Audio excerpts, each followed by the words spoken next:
nossa aula de hoje nós iremos falar sobre um assunto especial, né? Um assunto que é de extrema necessidade para a nossa vida, não apenas na nossa vida humana, como também no nosso planeta.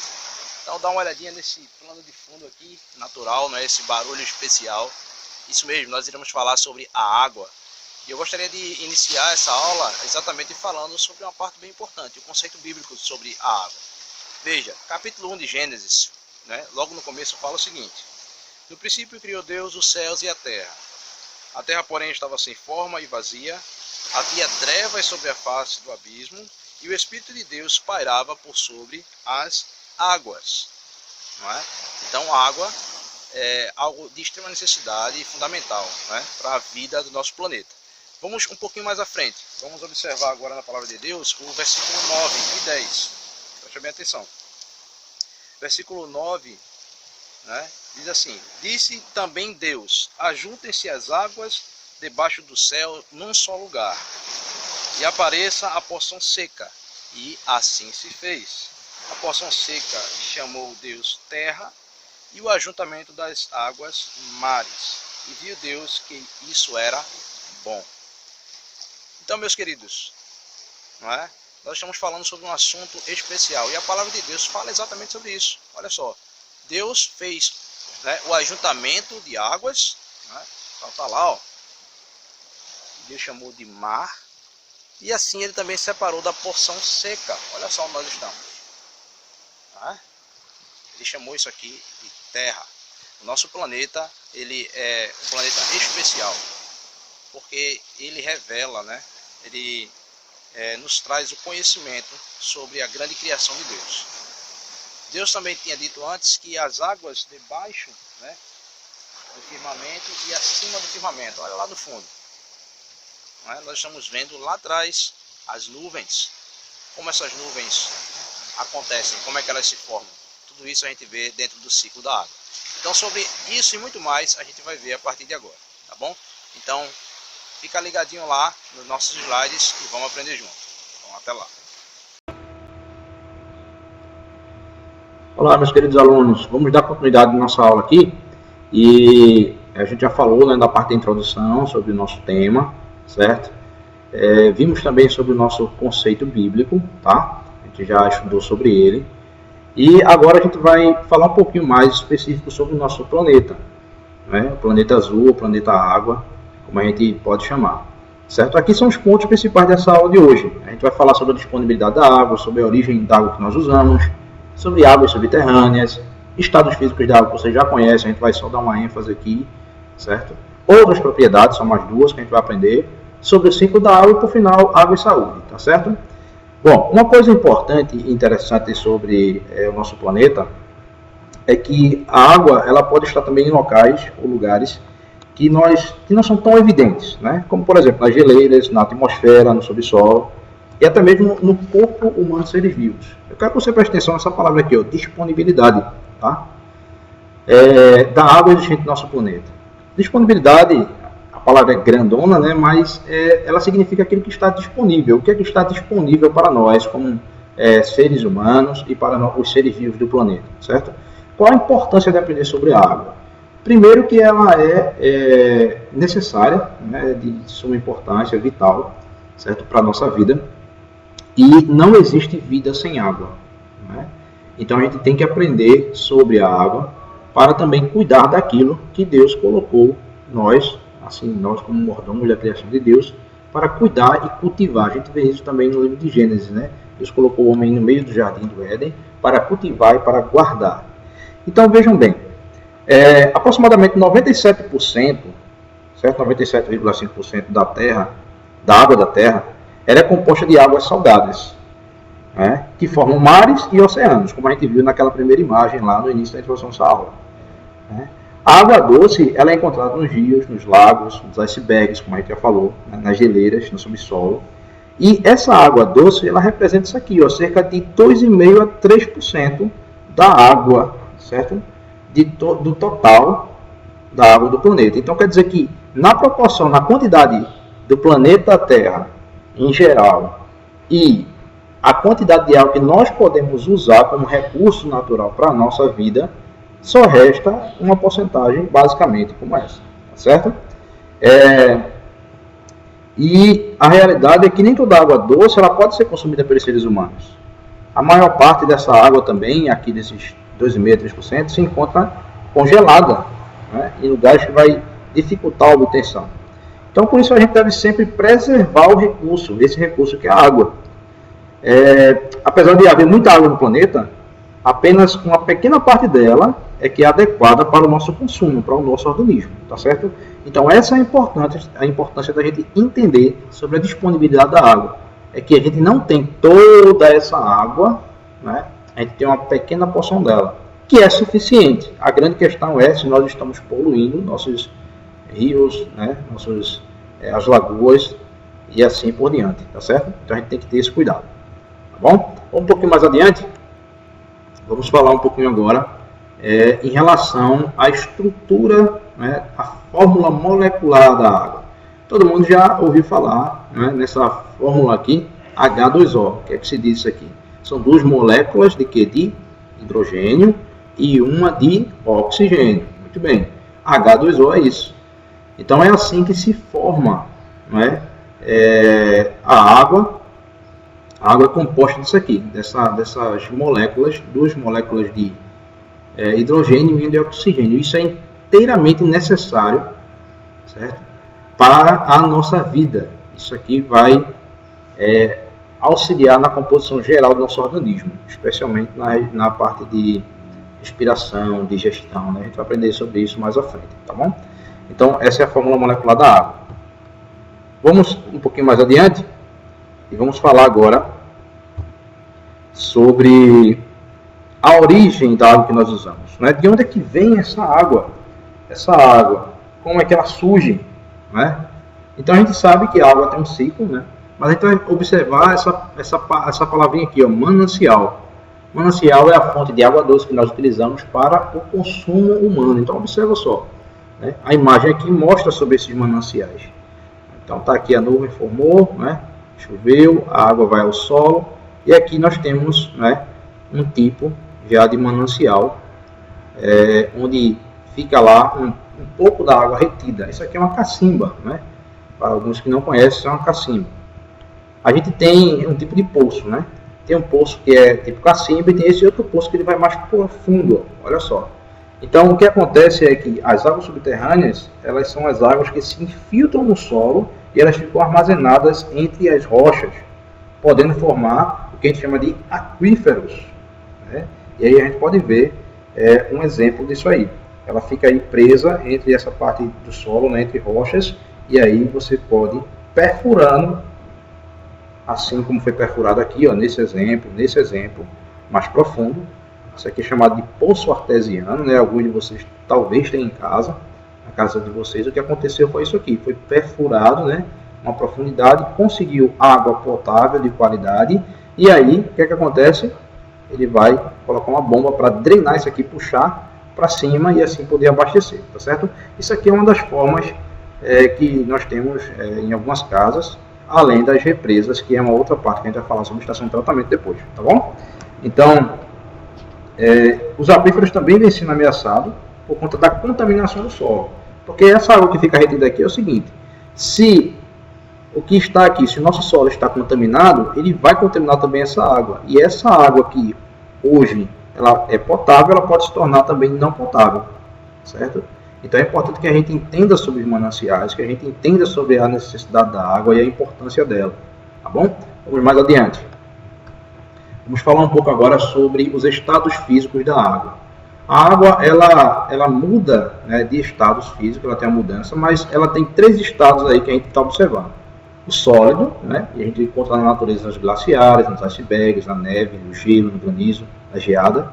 Ela também está no estado líquido, certo? Os oceanos, mares, rios, lagos, né, a chuva, o orvalho, e o gasoso no vapor de água. Então, aquelas moléculas que a gente falou lá, quase agora, que elas são moléculas de hidrogênio e oxigênio. Quantas são mesmo de hidrogênio? Isso, são 2 moléculas de hidrogênio. Quantas de oxigênio? Isso, muito bem, uma de oxigênio. Quando está no estado sólido, elas ficam mais juntinhas. Quando está no estado líquido, elas ficam mais separadinhas. E quando ela está no estado gasoso, elas ficam bem separadas. Então é isso que acontece, tá certo? Nos 3 estados físicos da água, certo? Então, há uma mudança de estado físico quando ela sai do estado sólido para o líquido. A gente chama esse processo de fusão, tá bom?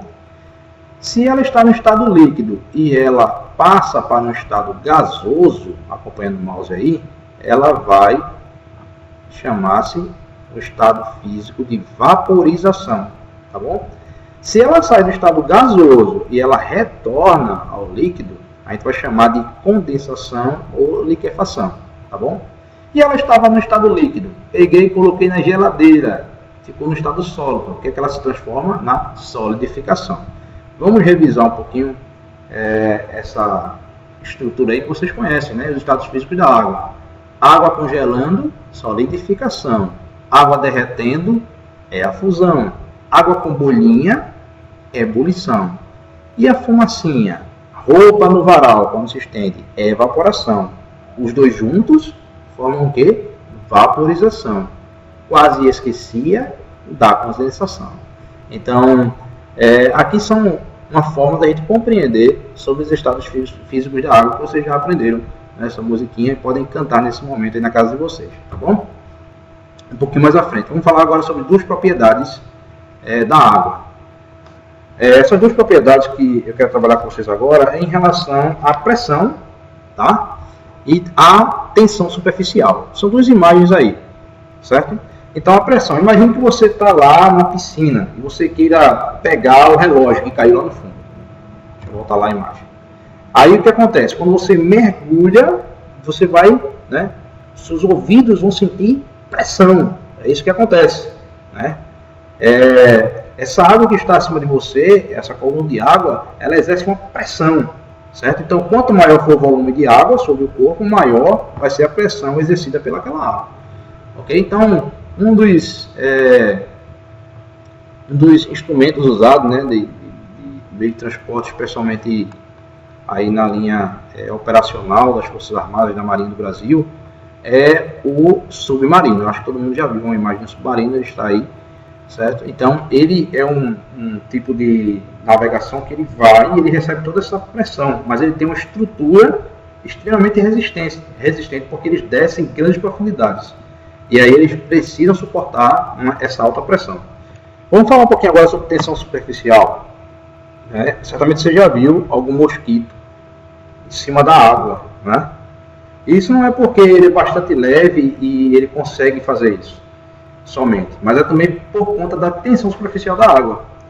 É possível porque a água ela apresenta uma certa resistência, né, em sua superfície, com uma fina película, uma película bem fininha, e por isso é capaz de sustentar aí pequenos objetos, como uma folha, né, uma folhinha que cai sobre a água, ou até mesmo alguns seres vivos aí, como é o nosso caso da imagem aí do mosquito, tá certo? Então essa é uma maneira também da gente entender a tensão superficial, tá certo, gente? Vamos caminhar um pouquinho mais à frente, vamos falar um pouquinho sobre o ciclo da água. O ciclo da água é importantíssimo, né? Porque a quantidade de água que existe na Terra, ela não aumenta nem diminui, né? Mas ela se movimenta de forma contínua na natureza. E ela até muda seu estado físico também, como a gente está podendo observar um pouco aí, tá certo? Nessa imagem.